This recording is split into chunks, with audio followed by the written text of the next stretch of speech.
Good morning, good morning. It's Monday morning at live po tayong napapanood ngayon sa ating social media accounts sa Facebook at sa YouTube channel ng UNTV at Good Morning Kuya. Start your day right, start your week right. Umpisahan po natin ang ating umaga sa isang taimtim na panalangin at pagtatagubilin. At saan man panig ng daigdig kayo naroroon, good morning po mula sa Pilipinas. It's time to rise and shine.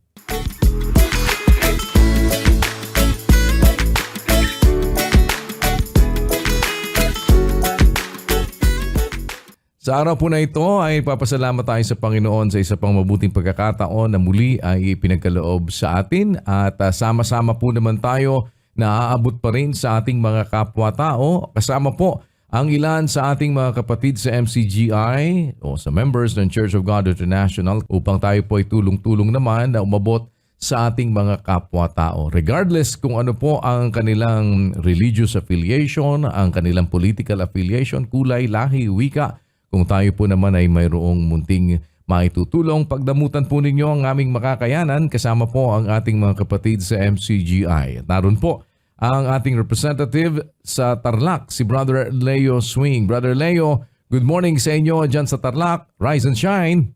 Rise and shine, Kuya! Good morning po, Kuya! Good morning sa ating pong mga kasambahay. At narito po tayo ngayon sa Gayaman 2 Elementary School, Banban, Tarlac.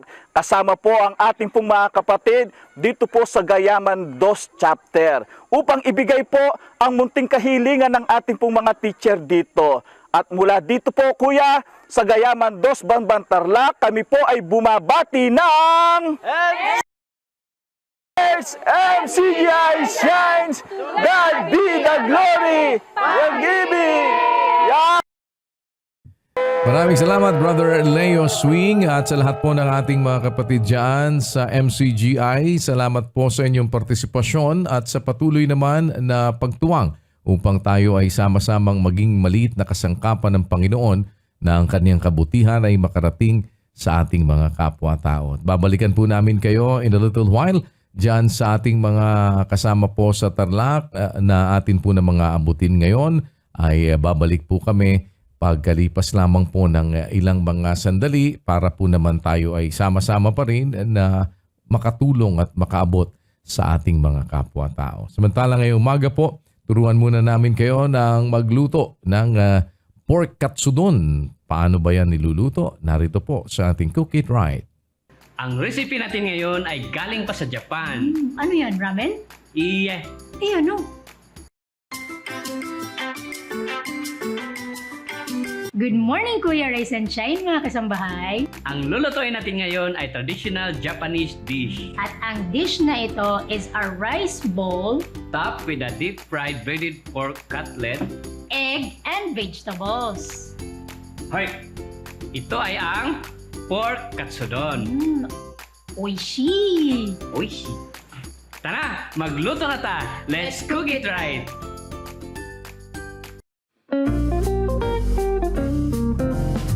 Ingredients: pork loin, 1/2 teaspoon salt, 1/4 teaspoon ground black pepper, 1/2 teaspoon white sugar, 3 tablespoons of flour, 2 eggs, 1/2 cup of panko breadcrumbs, 1 white onion, 1 green onion, 1 tablespoon cooking sake, 1 tablespoon soy sauce, 1 tablespoon mirin, 1 1/2 tablespoon of dashi stock, 1 liter cooking oil.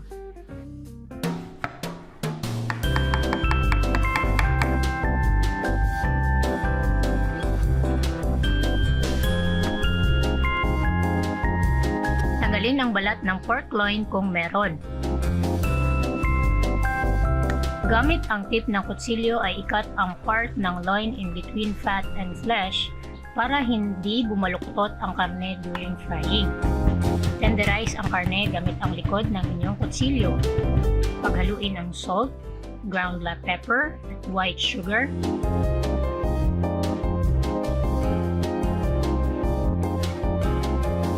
Season the meat at i-massage saglit. Pagkatapos ay i-rest muna for 15 minutes. Pagkatapos i-rest, coat it with flour, egg, and breadcrumbs.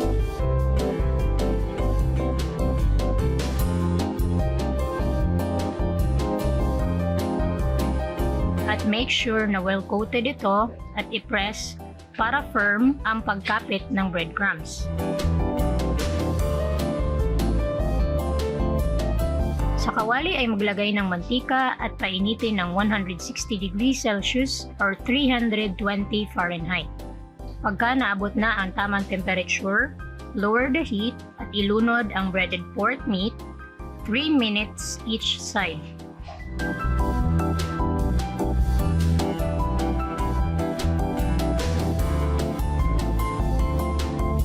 Pagluto na ang pork, ay ilagay ito sa rack ng patayo to drop the excess oil.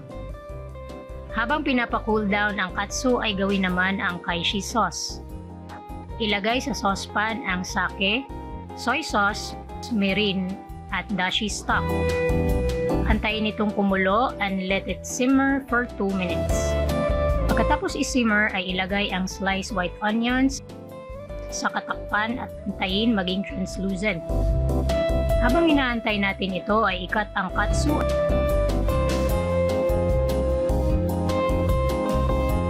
saka maglagay ng kanin sa bowl. Kapag luto na ang onion ay ilagay naman ang chopped katsu. Isunod kaagad ang beaten eggs. Pagkatapos ay takpan, saka lutuin lang ito ng 20 seconds before adding another 1 beaten egg and green onion and simmer for another 20 seconds. Gumamit ng chopsticks o spatula to make sure na hindi nakastuck ang egg sa pan saka ilagay sa bowl na may kanin.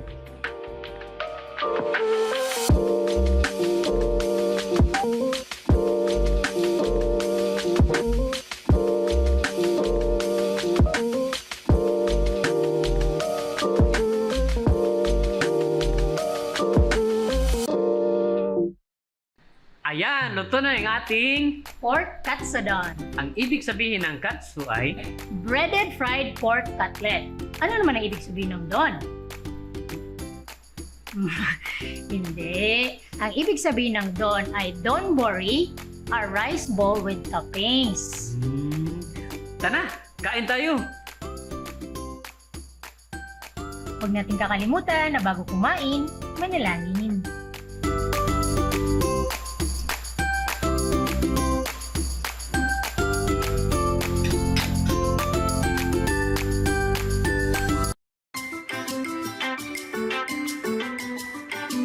Alam niyo po, isang naririnig natin na sinasabi ng mga doktor yung pagkain ng gulay para maging malusog ang ating mga pangangatawan. Ano ba ang meron sa gulay at nakapagpapalakas ito ng ating katawan? Panoorin po natin sa ating Wonders of Creation.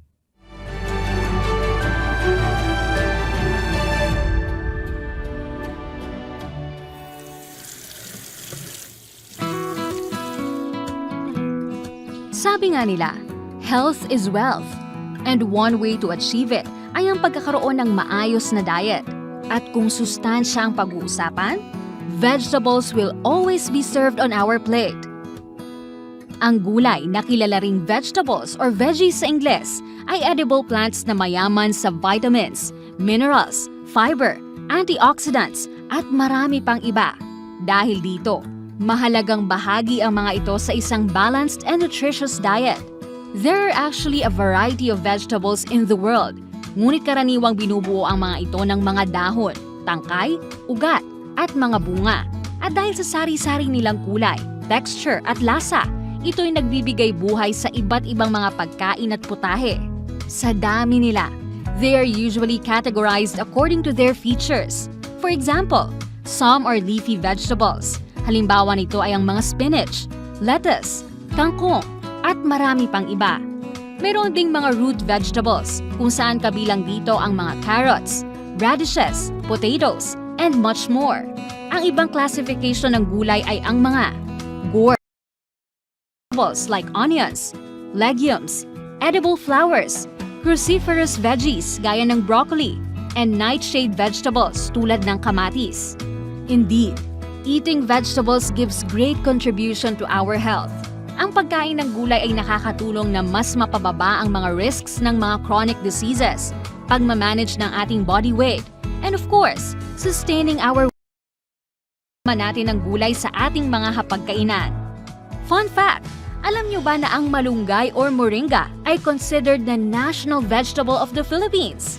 Aside from it's one of the most cultivated plants in the country, ito ay dahil rin sa napakaraming nutritional and medicinal benefits na makukuha rito. Sa kabuuan, ang gulay ay hindi lamang isang uri ng pagkain. Ito rin ay isang tanda ng yaman ng kalikasan, kultura, at pangangalaga sa ating kalusugan. Indeed, vegetables are wondrous creations. Ito ay isa na namang patunay sa hindi mapapantayan na kadakilaan at kapangyarihan ng ating Panginoong Diyos. Salamat po sa Diyos!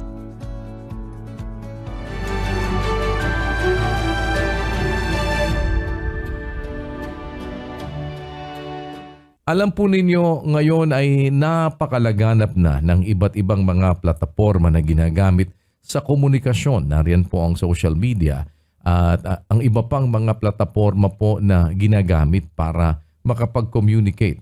Noong araw ay hindi ganitong kalawak ang naaabot ng mga broadcast sa pamamagitan po ng mga satellite. Ngayon ay meron na po tayong mga internet. Meron ng iba't ibang mga accounts na ginagawa ng halos lahat po ng mga mayroong mga smartphones at mayroong mga internet connections. At bawat isa ay para bang naging broadcaster na at madali na makapagtayo ng sarili nilang channel. Nandyan ang YouTube, nandyan yung Instagram, Facebook, nandyan yung mga TikTok at iba-iba pa po na mga pamamaraan kung saan ay nakapagpaparating ang isang tao ng kaniyang mensahe sa maraming mga tao na nakakapanood nito. Pero alam po ninyo, isang napakapanganib na atin pong ma-encounter ay yung makarinig tayo ng paulit-ulit na mga kasinungalingan. At meron pong tinatawag na illusory effect. Ano ba yan? At paano ba natin yan naman maaaring maiwasan? Panoorin po ninyo dito sa ating Now You Know.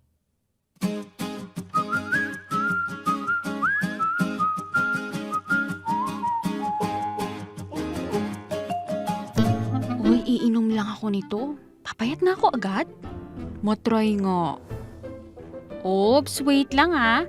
Baka naman dahil madalas mong makita yung ads na yan, ay mayroon ka ng illusory effect. Pero ano nga ba ang illusory effect? Ang illusory effect ay ang paniniwalang totoo ang isang bagay na hindi naman talagang totoo. Pero dahil sa paulit-ulit itong nakikita o naririnig, ay napapaniwala ka na ito ay totoo. Nangyayari ang illusory effect dahil may pagkakataon na hindi na sinusuring mabuti ang impormasyon na pumapasok sa ating isip.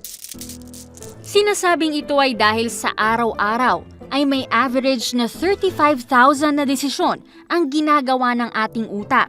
Kaya may pagkakataon na ilan dito ay hindi na napag-iisipang mabuti. Sa panahon natin na tinatawag na age of social media, marami ng pinanggagalingan ng impormasyon, pero marami rin na misinformation o fake news. May pagkakataon na naililigaw nito ang mga tao dahil na rin sa illusory effect. Kaya bago maniwala at para makaiwas sa illusory effect, malaking tulong ang mag-fact check at suriin mabuti ang mga impormasyon bago ito paniwalaan. Now you know!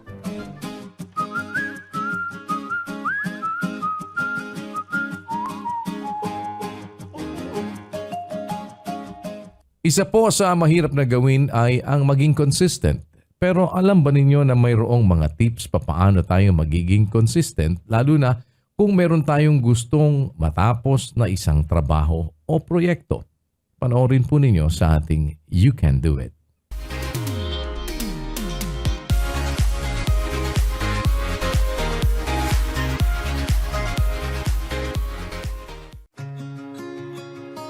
Ika nga ng iba, consistency is the key. Ang pagiging consistent sa ating ginagawa ay nakakatulong para ma-achieve natin kaagad ang plano o goal na gusto natin makamit. Pero karamihan sa atin nahihirapan maging consistent hanggang sa huli. According to Anthony Robbins, it's not what we do once in a while that shapes our lives, but what we do consistently. Ito ang ilang mga tips para tayo ay maging consistent sa ating mga ginagawa. Start small. Magsimula sa maliit upang hindi ma-overwhelmed sa iyong ginagawa at hindi ma-burned out. Prioritize tasks. Mag-focus kung ano dapat ang unang gawin para mapabilis makatapos ng task. Practice self-discipline. Iwasan natin gumawa ng delay o maging distracted sa ating ginagawa. Learn from setbacks. Natural na magkaroon tayo ng pagkakamali sa ating mga ginagawa. Huwag ma-discourage. Kung hindi, gawin natin itong aral para matuto tayo sa gagawin natin sa susunod. Visualize success. Imagine the positive outcomes of being consistent. Makatulong ito para mas ma-motivate tayo sa ating ginagawa. Minsan, madali nating nakakalimutan kung ano ang dahilan kung bakit tayo gumagawa. Pero kung ito ay ginagawa natin, hindi lang dahil sa kailangan, pero dahil gusto rin natin, magiging madali sa atin na ito ay gawin. Don't be too hard on yourself if you slip up occasionally. What matters is that you get back on track and continue striving for your goals. You can do it!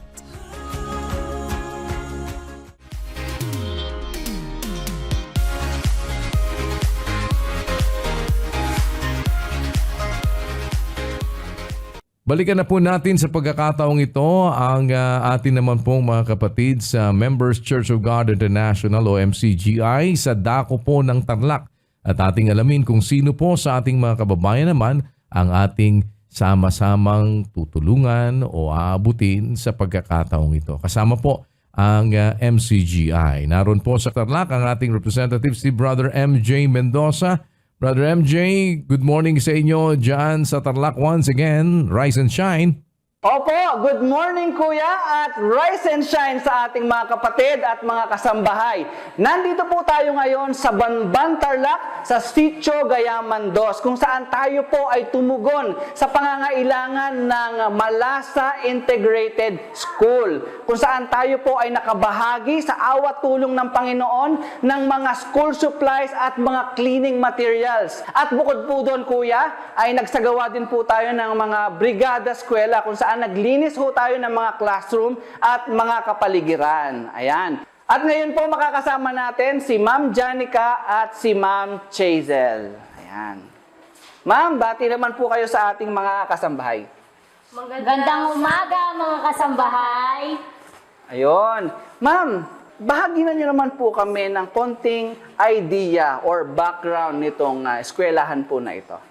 Ngayon po, nandito po tayo sa Malasa Integrated School Extension at meron po tayong eskwelahan din po sa baba, Malasa Integrated School Main po. Meron po tayong 14 teachers at dito po sa extension, dalawa po kaming nagtuturo, si Ma'am Chazel sa grade 2 and grade 3. Ako naman po ay sa kinder at sa grade 1. Dito po, meron po tayong 100 plus na estudyante at sa baba naman po is 300 plus. Meron po tayong kabuuan na 500 plus na estudyante sa Malasa Integrated School. Ang building na ito o ang paaralan na ito, ipinatayo po ito para sa ikakatulong po sa komunidad, lalong-lalo na po sa mga kapatid nating ITAS para mabigyan po sila ng magandang edukasyon po. Ayan. Maraming salamat po sa Panginoon. At ma'am, ngayon po na nabigay na po yung hiling nyo ng mga cleaning materials and mga school supplies, paano po ba ito makakatulong sa inyo dito sa eskwelahan? Unang-una po, nais ko pong magpasalamat sa ating Panginoon at sa kanyang mga ginamit na instrumento, ang MCGI, para matugunan o bigyang pansin ang aming kahilingan o ang aming ninanais na tulong para sa ating paaralan. Unang-una po gusto kong magpasalamat sa pagsasagawa nila ng pagpipintura o pagbibigay nila ng mga cleaning materials and office supplies po na makakatulong po ito sa paggamit namin sa mga activities ng mga bata at ang mga cleaning materials naman po ay magagamit namin sa aming mga classrooms para po mapanatili nating malinis ang ating kapaligiran. At di ba po, pag malinis ang kapaligiran, mas maganda pong mag-aral. Kaya gusto ko din pong pasalamatan sila dahil ang mga MCGI members po ay nagbrigada eskwela rin po sa ating paaralan, kung saan grass cutter po sila at naglinis po sa ating kapaligiran na makakatulong po para sa safety ng ating mga mag-aaral at sa mga safety din po naming mga guro. Ang grass po kasi dito ay mataas na, minsan lumalagpas po sa tao. Kaya malaking tulong po yun dahil minsan hindi natin napapansin may mga ahas na pala sa paligid natin. Ulit po, nagpapasalamat po ako sa ating Panginoon. Sa Kanya ko po pinupuri ang lahat ng pasasalamat at sa mga binigay niya pong instrumento para mapansin at matugunan ang aming pangangailangan at ang mga pangangailangan ng mga estudyante. Ayun, maraming salamat po din po sa Panginoon dahil nabigyan niyo po kami ng pagkakataon na makatulong sa kapwa at sa inyong paaralan. Ayan. Ayan po kuya, at sama-sama po kami dito sa Sitio Gayaman 2 at gusto po namin bumati sa inyo ng MCGI! MCGI! Shine! To God be the glory! Pag-ibig! Maraming salamat, Brother MJ Mendoza, at sa lahat po ng ating mga kapatid dyan sa MCGI na patuloy naman na nakikipagkaisa para tayo po ay sama-samang makatulong sa ating mga kapwa-tao. Ano man ang kanilang relihiyon, ang kanilang political affiliation, ano man ang kanilang lahi, wika o kulay, kung tayo ay mayroong maliit po na magagawa, sama-sama naman po kami sa MCGI na nakabukas upang sa tulong at awa ng Panginoon ay maging maliit na kasangkapang ang kaniyang kabutihan ay makarating sa inyo. At kung meron po kami higit na may pagsisilbi, nariyan pa rin po ang atin namang mga coordinating centers sa iba't ibang dako ng mundo, hindi lamang po dito sa Pilipinas. At patuloy rin po yung ating pag-ikot sa iba't ibang bahagi ng ating bansa sa Luzon, Visayas at Mindanao. Nariyan po yung ating mobile optical and dental clinic kung saan ay maaari po kayong makakuha ng libreng serbisyo para sa inyong mga suliranin sa ngipin at sa mata. No? Yan po ay umiikot sa 3 bahagi ng ating bansa. 3 po yung ating mobile dental and optical clinic na umiikot sa Luzon, Visayas at Mindanao. At kung sakaling nasa inyong mga lugar po yan, maaari po kayong magsadya kung saan ito nakahimpil. At yan po ay nagsiservisyo ng libre. Wala po kayong mga alalahaning babayaran. At regardless kung ano man po ang inyong religious affiliation, political affiliation, yan po ay open. Ayan po ay sa tulong at awa ng Panginoon, itinataguyod po ng members ng Church of God International o MCGI. Ganun din po, nariyan naman yung atin pong digital clinic hotline. Meron po tayong maaaring matawagan. Kung meron kayong ibig na ikonsulta sa mga manggagamot, libre lang din po yan. Maaari kayong makahingi ng payo sa mga doktor sa pamamagitan po ng MCGI Digital Clinic Hotline. At sa iba't ibang pagkakataon pa po, meron tayo pong ginagawang mga feeding programs sa iba't ibang lugar. Kasabay po nung atin pong mga medical missions. Nandiyan na din po yung ating free store na iniikot po natin sa iba't ibang panig ng daigdig. Hindi lamang po dito sa ating bansa. Sana po mapagdamutan ninyo kung anumang paraan po kami ay maaaring makatuang sa inyo, ay naririyan po naman ang atin pong kapatiran o ang members ng Church of God International o MCGI. Samantala, tunghayan naman natin sa pagkakataong ito ang kasipagan ng isa nating kababayan na nagsikap po mag-aral ng English para makapasok bilang virtual assistant at ngayon ay mayroon ng sariling negosyo at nakakatulong na sa kanyang pamilya. Kahit mahirap, huwag susuko. Laban lang.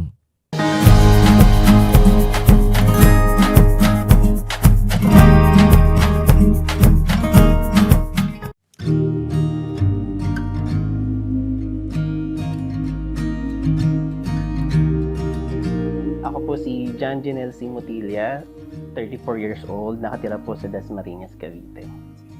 Yung nagsisimula pa lang kami nung misis ko, nakikitira lang kami dun sa parents ko. Siyempre, wala kaming source of income. Ang ginawa namin is nakikitinda lang kami ng halo-halo. Natapos yung summer, so humina yung halo-halo. Nag-decide kami magtinda ng pritong manok naman. Eventually, nakaka-survive naman. Kaso nga lang hindi sapat para makaalis kami doon sa bahay ng parents ko. Tumira kami doon sa bahay na maliit doon sa Dasmariñas sa may Area D. Naisip namin, magbakal bote muna. Tapos minsan, nilipas yung araw. Ang pagkain lang namin, kamote lang. Maghapon na yon. Nag-apply na siya, nag-decide na siya mag-apply sa call center sa Maynila. Yung misis ko. Isang araw lang, biglang pag-uwi niya sa akin, sabi niya, tanggap na siya. Yung nag-apply ako dun sa IBM, kasi nga gusto ko siyang masabayan ng oras. Nire-review ko yung sarili ko. Tell me something about yourself. Sasagutin ko yung sarili ko. Tapos, why should we hire you? Yun yung mga tanong na sinasagot ko sa sarili ko. Pero ganun yung naging paraan ko para i-improve ko yung paraan ng pagsasalita ko, lalo na sa English. Yung initial interview pa lang nun, nagustuhan na yung sagot ko. So, yung mga panahon na yun, pareho na kaming call center, nagtatrabaho na kami sa Maynila. Ayun, medyo nakakapagod. Talagang sobrang pagod ako araw-araw. Hindi ko na yun talaga kinaya. Ngayon, meron akong mga kaibigan na nagsasabi nila na may ibang opportunity. Bakit hindi mo subukan mag-work from home? Ang una kong ginawa, nagbuklat ako ng laptop. Maghapon, nanood ako, ano ba yung virtual assistant. After 3 weeks, yung swerte naman, nakakuha ako ng kliyente kaagad. So, 2 oras lang magtatrabaho kada Sabado, pero ang sahod ko kada buwan, 25,000. Sabi ko, ay, laki pala ng opportunity dito sa pag-virtual assistant. Unang taon ko, year 2018, sa pag-virtual assistant, ang naging kliyente ko umabot ng 3. Hanap lang ako ng hanap, walang tigil. Tapos, marami rin akong nakuha mga rejection, pero hindi ko na masyado pinansin yung mga rejection na yun kasi ang goal ko lang is makakuha ako ng kliyente. Nagsisimula ako magtrabaho alas 6 ng umaga. Unang kliyente, matatapos yun ng mga alas 10. Mga alas 11 yung pangalawang kliyente. Pangatlong kliyente, mga alas 4 ng hapon. Natatapos ako alas 11 na ng gabi. Araw-araw, ganun. Sabi ko, nakakapagod pala. Na, medyo malaki na yung kinikita ko nun. Kumikita na ako ng mahigit 80,000 nun. So, ang ginawa ko, naganap ako ng mga taon, tuturuan ko.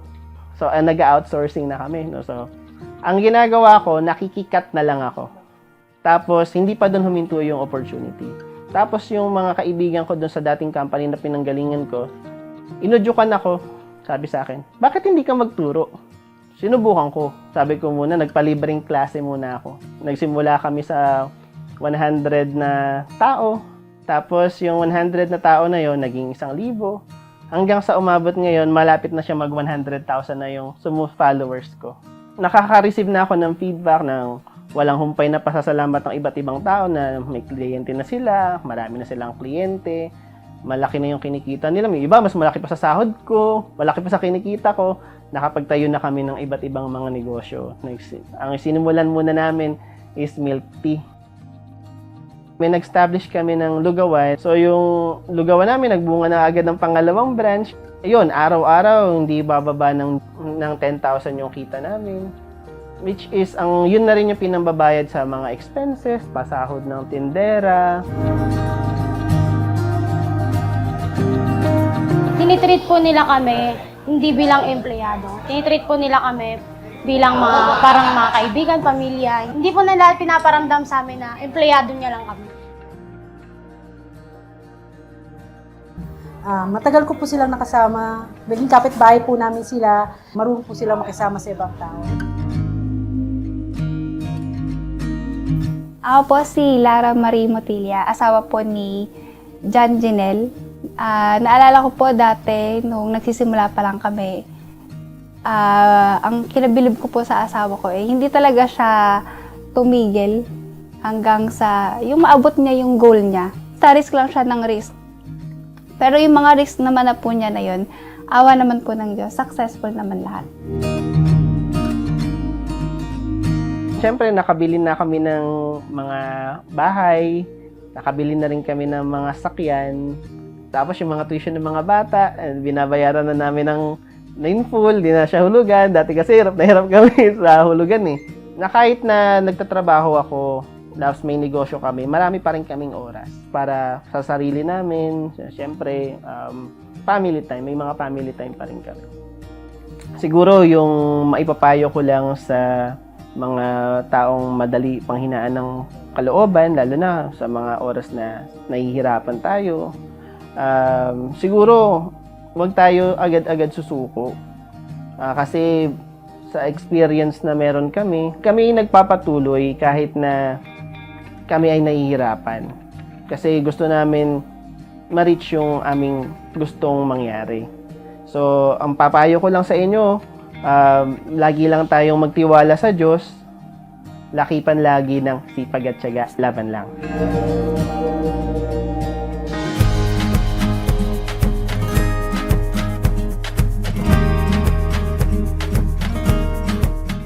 Sa atin pong viewpoint, nagtanong tayo sa ilan nating mga kababayan tungkol po sa isang issue. Ano ang kanilang pananaw at ano ang kanilang masasabi kung paulit-ulit silang napapagsabihan o kaya ay napapaalalahanan ng kanilang magulang. Pakinggan po natin ang kanilang tugon at ano ba ang ipinapayo ng banal na kasulatan tungkol dito kung tayo ay pinapaalalahanan.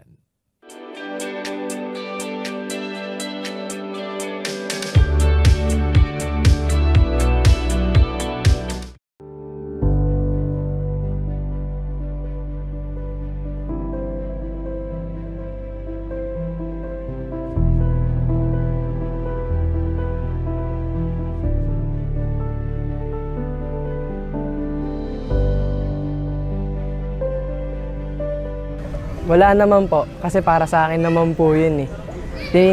Minsan medyo nakakainis kasi parang tingin mo, bata tingin nila sa'yo. Pero ganun pa rin naman, matanda sila, bata ka. May kanya-kanya tayong pagtingin pa rin kahit ano. So tingin nila sa akin, bata pa rin, anak pa rin nila ako. Tinatanggap ko na lang. Kasi bilang magulang, ganun din. Paglaki ko magulang ako, gaganunin ko rin anak ko eh. At this age po kasi syempre pag paulit-ulit, syempre pag gantong edad parang para sa amin, parang nakakainis na. Ganun kasi pagka, 'di ba? Alam mo naman yung isang bagay na sabi na sa'yo, tas bakit uulitin pa? Parang sa gantong edad po, parang para sa akin na nakakainis na ba't kailangan paulit-ulit, ganun po. So pagka dumating sa ganung situation na uulit sa akin, ang ginagawa ko po is ayun na, dumadating na ako sa point na kinukompronta ko na si mama na huwag nang paulit-ulit kasi alam ko na yan. Siguro ayun yung initial reaction ko. Pero marirealize ko rin naman after ng ganon na ay oo nga, kasi minsan nakakalimutan ko talaga tong gawin. May ganon din pong nangyayari. Para po sa akin, yung mga pasabi na po na yun is naman po, okay lang naman po yun kasi para sa akin din naman po yun eh. Para hindi rin po para di ko po magawa yung mali uli, di ba? Parang Siguro sa isip namin mga kabataan is nakakainis yun. Tapos minsan naiirita kami kasi paulit-ulit na lang yun. Tapos minsan sa lahat ng madaming ginagawa namin is sumasabay yung pagsasabi ng nanay namin sa mga ganun. Pero nasa amin na din yun, gaya nga ng sinabi ni Ate Angeline, sa age namin is nagkakaroon na kami ng pag-iisip or natututo na kami makapag-desisyon sa sarili namin. So, kailangan na din namin na kung paano namin yung iti-take, kung as a positive ba yun or a negative. Definitely talaga, nag-benefit siya. Kasi matanda na yung mga nanay natin is madami na silang experience. Kaya yung mga experience na yun is yun na yung way nila para i-guide nila tayo. Noong bata po ako, syempre nayayamot po ako kasi lalo na pag may gusto kong gawing bagay na paulit-ulit nilang pinagbabawal sa akin. Pero in the end naman kasi parang ang gusto lang naman ng magulang natin is yung para sa kapakanan natin. That's why parang lagi silang magsasabi ng mga bawal, yung mga di mo dapat gawin.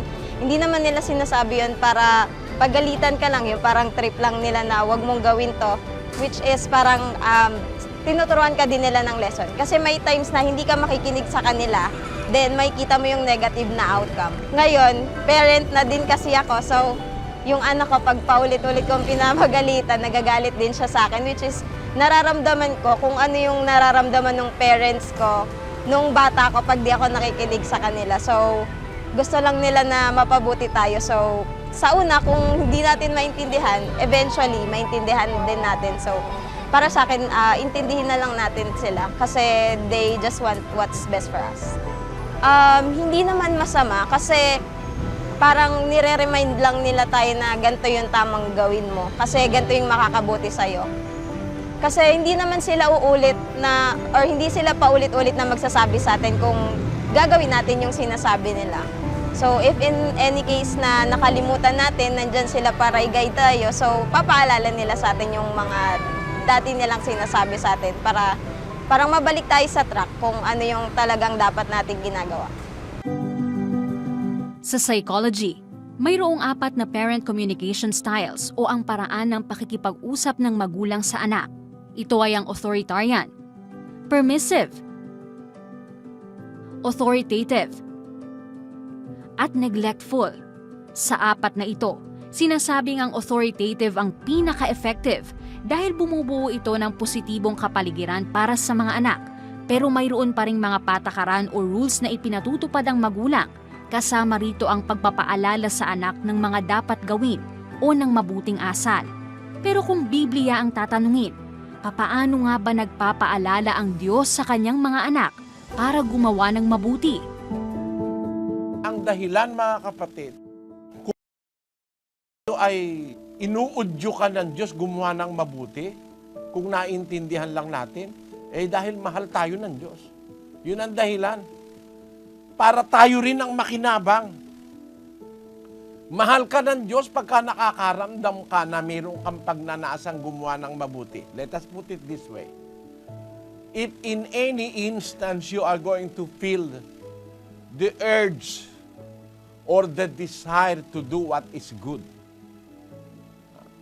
that is an instance proving that God loves you.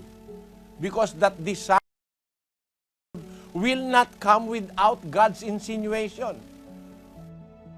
For it is God which worketh in you both to will and to do of His good pleasure. So it is a manifestation that God is in you. God wants you to do His will for your own benefit because the reason behind that is God loves you. We must treasure that moment. Those are precious moments in our life. Those are moments that God proves to us that He loves us. He wants us to be saved. Because it is for our own good. Knowing, according to Paul, that every good thing that we do, the same shall we receive from the Lord.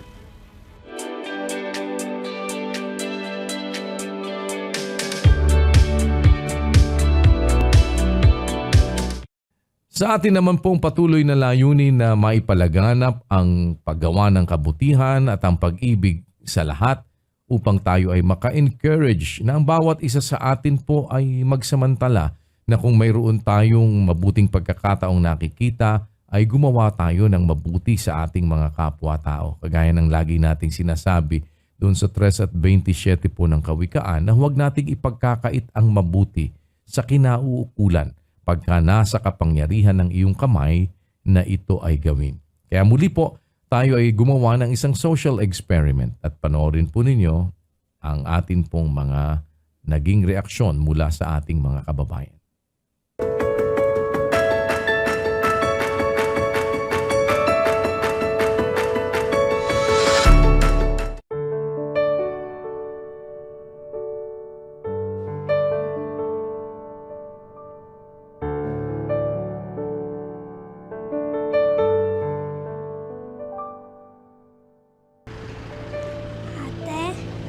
Pwede mo makain ng notebook at ballpen? Ha? Notebook at ballpen. Ha? Makain ng notebook at ballpen. Nagbaligya ka na para makapalit ka ng notebook at ballpen. Di grado ni mo ron? 5. Aka lagi eskwela?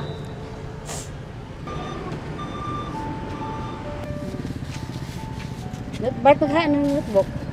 Ha? Kaya lang ako ha. Kaya lang ako. Balikan ang uban, no? Ay, naawa po ako, ma'am. Naawa po ko sa kanya kasi po may anak po akong katulad niya. Nag-eskwela po siya ngayon ng grade 6. Wala po siyang notebook. Pinabinta ko siya ng basahan kanina po. Salamat. Eh, balikan ang uban para nakagamasahin mo. Masakit sa akin na ang mga bata naghihirap para makapagbili ng gusto nila. Nangangailangan din kayo. Kulang din. Pero bakit tumutulong pa din po kayo? Kasi kailangan nila eh. Kahit walang-wala ako, kailangan din nila para makapag-aral sila. Saya lang po ako na nakatulong. Hanggang kailan kayo nanay tutulong? Hanggang may buhay po.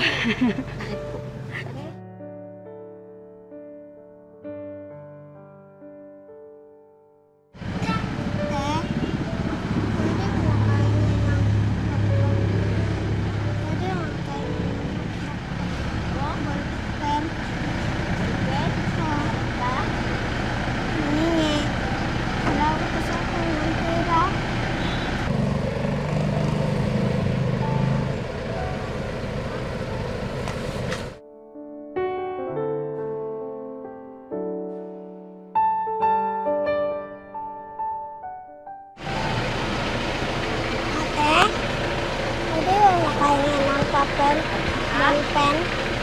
Makahingi ng papel at ballpen. Ha? Grade 5. Grade 5. Kaya isa ka notebook pen. Isa kong silupin. Isa silupin.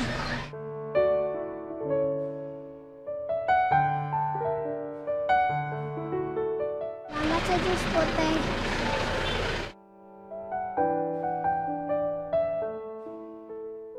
Pwede mo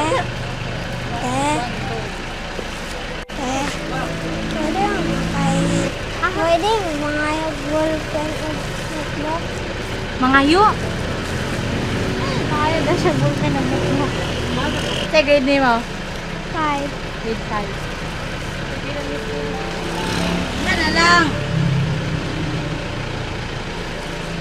Lagyan mo na lang. Ilumibin na. Kasi bitang natin.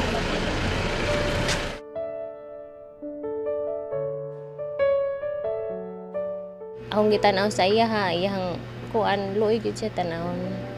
Kinahanglan gid siya tabangan. Dapat mutabang kay kina dinhi sa kalibutan dili man gyud ta kinahanglan magtigom og bahandi kay di man nato na madala sa atong naayo na ngayog tabang, kinahanglan tabangan nato.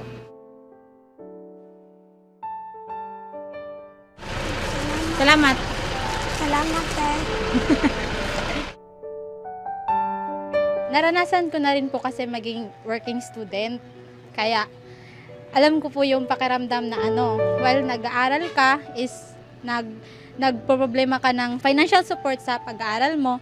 Kaya nung nakita ko siya is naluoy ko kay kuan man kanang makita mo na ko siya nga naningkamot siya, mga dedicated siya maka-eskwela. Masab na ang sa Sarson like, wala man ko kailaan na niyang anong ako man siyang kuan. Pero importante man gyud na siya kay yung kabutihan na ginagawa mo sa kapwa mo is babalik din sa'yo in unexpected way. Maybe in the future, mag-need sab ka og tabang sa lain tao nga dili nimo kaila. That's why, importante jud nga, anytime or anywhere, bisag wala ka kaila sa tao, magmalasakit jud ka. Nakita nyo na wala naman kayong benefits na makukuha, but still, dapat tumulong pa rin po kayo kasi babalik po yan sa inyo in some other way. Kasi kahit hindi maibalik yan ng taong tinulungan mo, may nanonood naman po sa itaas na kayang ibalik yung kabutihan na ipinakita mo sa ibang tao.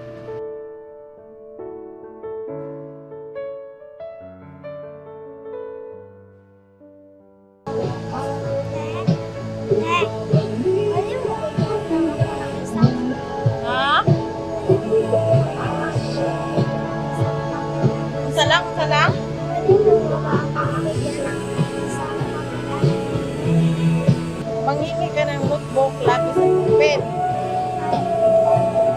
Ballpen. Gusto ko sana kung meron naman ng sana akong malaking pera, mabigyan ko siya, pero sa ngayon wala talaga akong pera. Sino magbabayad po nun? Ako lang, ma'am. Charge ko na lang po sa akin. Bakit kahit konti lang ang meron ka, gusto mo pa rin tumulong sa kapwa? Bilang tao, ma'am, kung sa awa naman lang manatili hanggang libing. Ganyan lang po. Kasi nakikita naman natin sa Panginoon. Nakikita naman niya kung ano ang ginawa natin sa kapwa natin.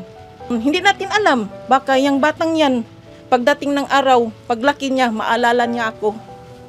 Ay siya pala yung babae nagbigay sa akin ng notebook na yan. Hindi natin alam, ma'am. Darating din ang araw na magbibigay din siya.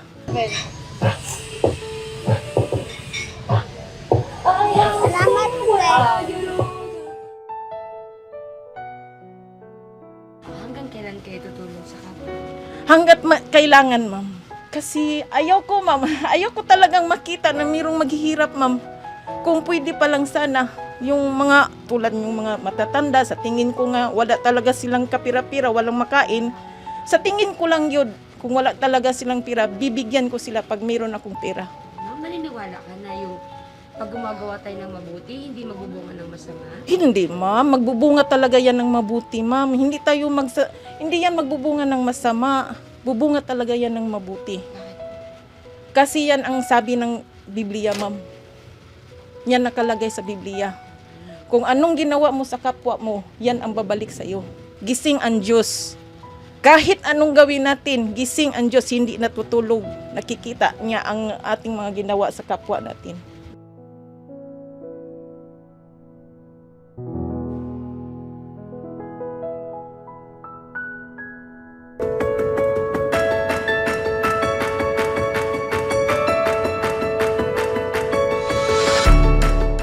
Sa pamamagitan po niyan, minsan pa kami po ay nag-aanyaya sa inyo. Ongoing pa rin po ang ating pong mass indoctrination o ang pag-aaral ng mga doktrina ng ating Panginoong Jesucristo. Nag-aanyaya po ang MCGI, members ng Church of God International, para po tayo naman ay sama-sama na tumuhay sa mga banal na kasulatan na kinasihan ng Diyos upang ating alamin ang mga kautusan, doktrina ng ating Panginoong Jesucristo. Alas 7 po yan ng gabi, Philippine Standard Time. At ang Rise and Shine segment po dito sa Good Morning Kuya, inyo naman pong napapanood every Monday, 6 a.m. sa tulong at awa ng Panginoon. Kung mayroon pa tayong buhay, lakas at mabuting pagkakataon, kami po ay makakasama ninyo sa segment na ito na Rise and Shine dito sa Good Morning Kuya. Samantalang ang ating pong serbisyong bayanihan ay tuloy-tuloy pa rin Monday to Friday. Ito po ang ating public service. Open po yan para sa lahat kung paano po tayo higit na makakatulong naman po sa inyo. Yan po ang ating program Monday to Friday, 4 p.m. sa UNTV at sa iba-iba pa pong mga social media accounts na ating ginagamit. Sana po paki-like, share, and subscribe na rin po ninyo ang atin po namang UNTV News and Rescue channel. Ganun din po ang MCGI channel. Nariyan po yan, mayroong iba't ibang mga uploads na maaari po ninyong mapakinabangan. Under po niyan ay iba't ibang mga channel na official ng MCGI. Ito po ang inyo pong puntahan, ang MCGI channel. Yan po ang ating official social media account. No? At nakaugnay po yan doon sa ating iba't ibang mga accounts at iba't ibang mga channels. Kasi marami pong mga kuminsan ay gumagamit ng iba-ibang mga accounts. Ano? Ito po ang ating official channel, ang MCGI channel. And on that note, minsan pa po, nagpapasalamat tayo sa Panginoon sa isa pang mabuting pagkakataong ipinagkaloob sa atin ngayong araw na ito upang patuloy naman po na sumahimpapawid at inyo pong makasama dito sa ating segment. At antabayanan niyo po ang pagpapatuloy ng Good Morning Kuya in a little while sa iba-iba pa pong mga segments na inyong maaaring mapanood. On that note, kami po ay minsan pang nagpapasalamat sa Panginoon at mananatili po na sa Diyos ang lahat ng karangalan at kapurihan magpakailanman. Para po sa lahat ng ating mga kapatid naman sa iba't ibang panig ng daigdig sa MCGI, keep on shining and keep on caring. Narito po ang isang awiting iiwan namin sa inyo na nagsasabing ating ipagkatiwala sa Diyos ang ating buong buhay at magagawa. Sa rendition po ng To You I Give Myself, narito si Sister Haki Patricio para sa ating On a Good Note. Maraming salamat po sa inyong pagsubaybay. To God be the glory. Good morning.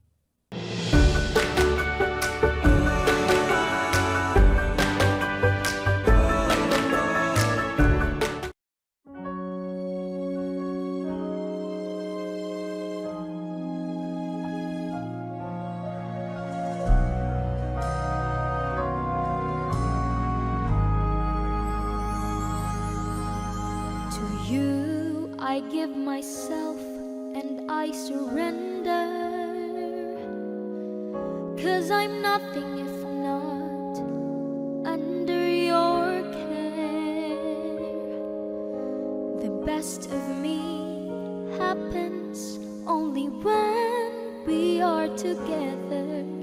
I can never make it if you're not there.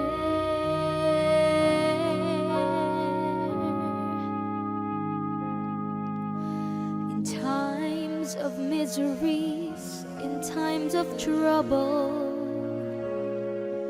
when I feel much pain that seems unbearable, there is no one else that I will always call. It's you who've always been my strongest armor.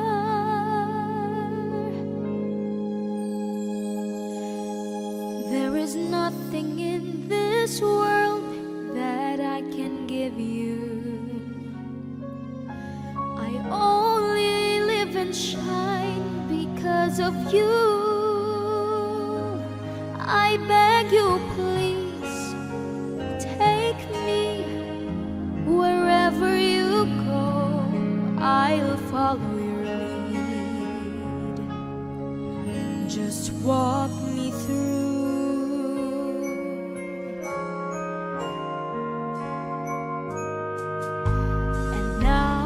I realize it's time to move on and carry my cross with no hesitations.